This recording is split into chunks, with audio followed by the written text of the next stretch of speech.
એક ખાસ વાત ઉપર વિડીયો બનાવવાનો હતો. આમ તો વિડીયો બનાવવાનો કોઈ મકસદ એવો નથી.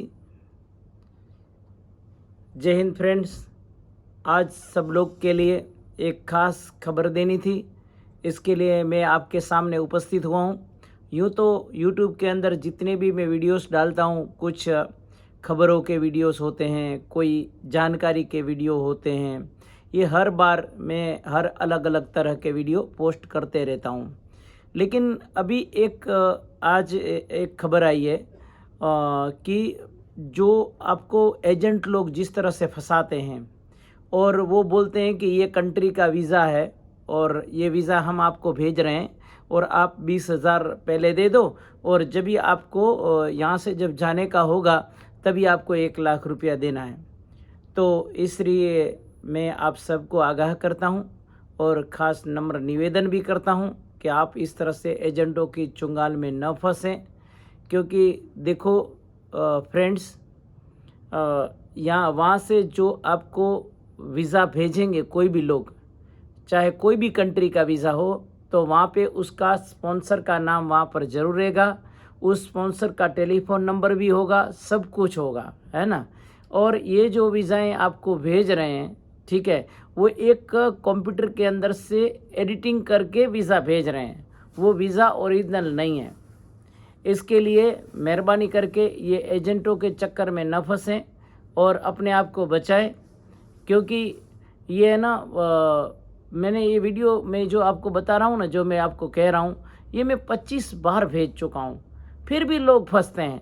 और मैं जब फेसबुक के ऊपर ये वीडियो डालता हूँ ना, तो हरगिज़ लोग कमेंट भी करते हैं कि यार आपकी बात सही है, लेकिन वही लोग फंसते हैं. पता नहीं क्यों. उन लोग को कुछ ऐसे एजेंट लोग बात करते हैं ना ऐसे पोलाइटली, तो वो लोग है ना उसकी बातों में आके फंस जाते हैं और फिर उसको पैसा भर देते हैं.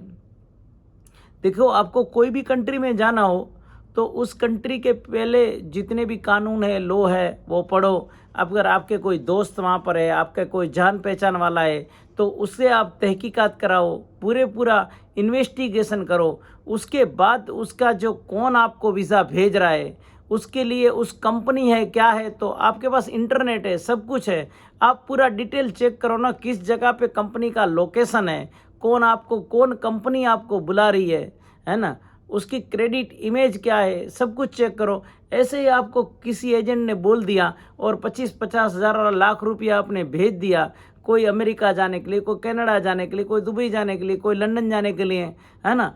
अभी आजकल क्या इतनी लाइन लगी पड़ी हुई है लोगों को विदेश जाने की, तो उसी चक्कर में वो लोग एक रोज़गार ढूंढने के लिए जाते हैं.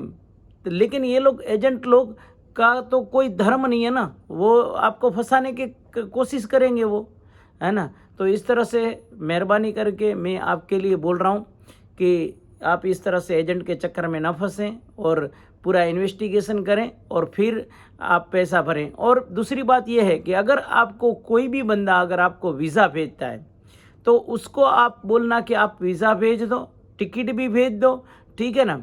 और उसके बाद जहाँ पर हमको जॉब मिल जाएगी और उसकी जो सैलरी आएगी, आप मेरी सैलरी से ही आप उधर से पैसा आप ले लेना, ठीक है ना. तो इस तरह से ये बात पक्की हो जाएगी कि आपको वीज़ा मिल रही है. और 2-3 बातें और भी मुझे करनी है, सही है, कि किस तरह से लोग किस तरह से क्या क्या कांड कर रहे हैं आजकल. कभी कभी क्या होता है कि ये एक वहाँ पर बैठे हुए लोग एक कंपनी भी खोलते हैं, ठीक है, LLC कंपनी खोलते हैं और उस LLC कंपनी में आपको एम्प्लॉय के तहत आपको बुलाएंगे. एक तो सबसे पहले क्या करेंगे वो लोग, आपसे कम से कम 50,000 लाख रुपया ले लेंगे. उसके बाद वो आपको शायद वहाँ पर ले भी जाएं, कोई भी कंट्री के अंदर, उस कंट्री के अंदर ले जाके फिर आपको काम दिलाएंगे, नहीं दिलाएंगे, मिलेगा नहीं मिलेगा, वो तो दूसरी बात है, और आप फंस जाएंगे. अभी कितने लोग को अमेरिका जाने के चक्कर में ये दुबई से लोग फंसाते हैं. क्या कहते हैं उसको कि एक काम करो, आप पहले यहाँ पर आ जाओ दुबई, फिर यहाँ से आपका कुछ स्टेटमेंट वगैरह बना के फिर दुबई के अंदर जो अमेरिकन एम्बेसी है वहीं पर आपकी बात करा देंगे और वहीं से फिर आपको हम अमेरिका भिजवा देंगे, कनाडा भिजवा देंगे, जो भी वॉट एवर कंट्री है उसमें। सही है। लेकिन आप मानो या ना मानो, मेरे को मैं उसकी रिकॉर्डिंग भी आपको सुनवाऊंगा, सब बात की कराऊंगा। ऐसे 25 लोग की रिकॉर्डिंग मेरे पास है जो लोग अभी भी दुबई में फंसे पड़े हुए हैं। सही है। जब मैं दुबई में था तभी इन लोग को, सब लोग को कुछ भी अरबाबों से किससे गवर्नमेंट से बात करके इन लोग को छुड़ा के भेज रहा था। अभी तो मैं वहाँ पर हूँ ही नहीं और ये लोग फंस जाते हैं, क्या करें। और सबसे पहले मैं मेरी खुद की भी पहचान दे दूं कि जब कोरोना में जब हज़ारों लोग स्टक हो गए थे तभी मैंने 11 एयरलिफ्ट की थी और 2100 लोगों को मैंने मादरे वतन हिंदुस्तान पहुंचाया था। और उसके बाद 450 लोग ऐसे थे कि जिसको फाइन था उसके ऊपर ओवरस्टे का, वो भी मैंने गवर्नमेंट को स्पेशल रिक्वेस्ट करके उसका माफ़ कराया था। और ऐसे 300 लोग थे जिसका हॉस्पिटल्स का बिल था, उसमें उसको भी मैंने माफ़ कराया था। तो एक ऐसा मेरे साथ भी मेरी टीम थी पूरी, हम लोग सब लोग ने मिलके किया था। मेरे साथ प्रताप भाई, कुंजन भाई और धर्मदेव भाई, इस तरह से बहुत सारे लोग मेरे साथ थे। 3-4 लड़कियां भी थी, वो जानकी, नीलम वगैरह, ऐसे बहुत सारी टीम थी मेरे साथ। सब लोग ने अच्छी मेहनत की थी। और उस टाइम जो ये हसमुख पटेल थे वो लोग भी, हम लोग सब मिलके, टीम मिलके सब लोग को 200-250 लोगों को पार्सल रोज देते थे। तो इस हिसाब से हम लोग ने एक एक्टिविटी की थी और सब लोग के लिए एक अच्छा कार्य करने में हम लोग निमित्त बने थे। तो इसके लिए मैं आपको वो थोड़ा सा छोटा सा एक परिचय दे दिया।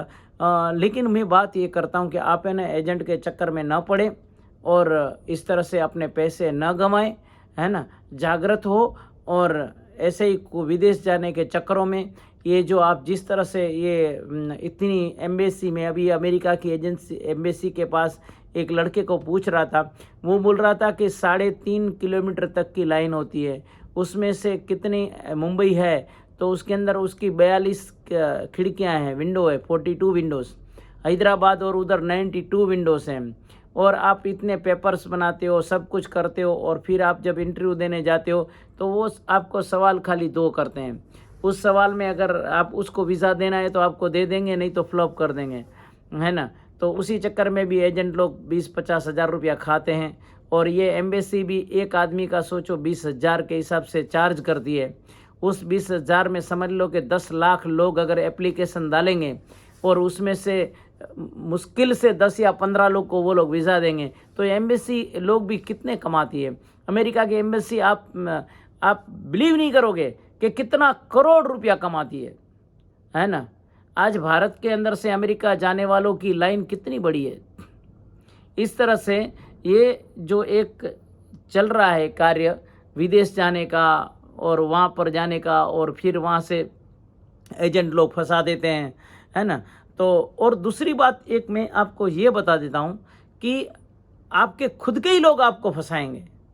मैंने तो दुबई के अंदर मेरा खुद का एक्सपीरियंस है, गुजराती को ही गुजराती फंसाता है, कसम से। ये एक बड़ी विडंबना की बात है, क्योंकि आप तो ट्रस्ट उसी के ऊपर करोगे ना कि जिसको आप पहचानते हो, सही है, लेकिन वही आपके साथ खेल जाएंगे।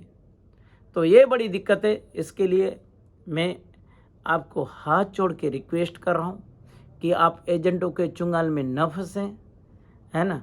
और कोई भी वीज़ा आती है उसके ऊपर ट्रस्ट न करें, ताकि आपका पैसा बर्बाद ना हो, आप वहाँ पे जाकर फंसे नहीं। और वहाँ पे भी क्या है, आपको रहना, खाना, ये सब कुछ बहुत महंगा पड़ जाएगा, है ना। अभी पॉपुलर ज्वेलर्स के अंदर 3-4 लड़के फंस गए थे, उसका भी वही हाल था।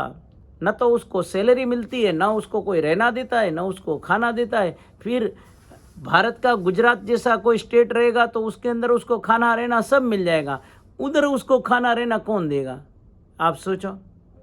मैं तो ये बोलता हूँ, गुजरात के अंदर कोई आदमी जन्म ले और उसके बाद मृत्यु पर्यंत अगर कुछ भी काम न करे ना, तो उसको खाना और रहना और उसको कपड़े, ये 3 चीज़ तो उसको मिल ही जाएगी, पक्का, गारंटी से बोलता हूँ। जैसे कि ये कितनी जगहों पे ऐसे ही ये चलता है रहता है, ये जो अन्न क्षेत्र, जैसे कि वीरपुर में अन्न क्षेत्र चलता है, उधर आप वीरपुर के जगह पे आप 5 लाख दोगे तो भी वो लोग नहीं लेंगे पेट पूजा, सही ना, फ्री में खिलाते हैं। ऐसे तो गुजरात के अंदर हर 25-50 किलोमीटर के ऊपर अन्न क्षेत्र चलते रहते हैं, है ना। अगर किसी आदमी ऐसे हैं जो ऐसे बहुत लोगों को भी जानता हूँ, जिन लोग को मैंने कसम से नहीं देखा कि अगर ये का आदमी ने किधर भी काम किया रहेगा, लेकिन फिर भी जीवन निर्वाह हो जाता है।